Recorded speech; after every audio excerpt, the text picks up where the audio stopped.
Good day, saints. We're going to journey through some of the kingdom of heaven is like parables. But before we do that, we're going to examine the why of the parables.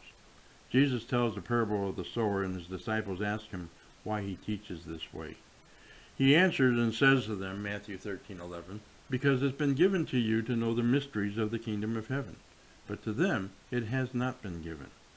Well, what does Jesus mean? He doesn't appear to be the gentle, meek, and mild Jesus that we expect him. Why would he prevent people from understanding his teaching?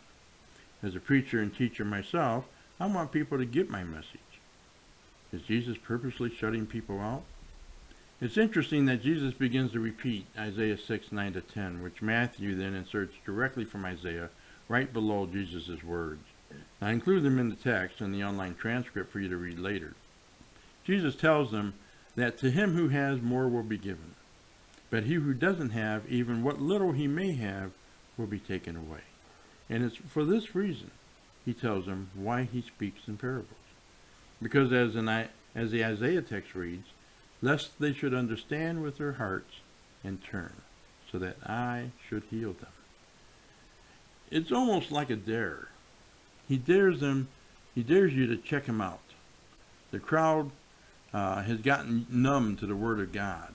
They're not hearing anymore.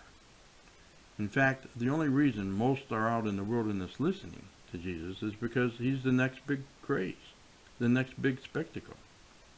They hear a good story and entertained, and then go about their business.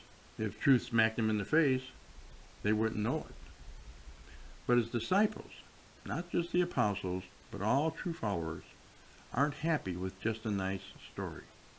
They press in and ask Jesus what it means. To them he says, but blessed are your eyes, for they see, your ears, for they hear. For assuredly I say to you that many prophets and righteous men desire to see what you see, and did not see it, and to hear what you hear, and did not hear it. Matthew 13:16-17. He goes on to explain the parable, but only for those who pressed in. They are the ones who receive the goods. And so I ask you, are you pressing in? When you go out today, ask God to show you what is right in front of your eyes. Press in to hear what God has to say to your heart about not just being lights in the world, but how to be lights in the world. Blessed are your eyes, for they see, your ears, for they hear. Don't hold back. Let God's Spirit speak to your heart and direct your steps. Press in.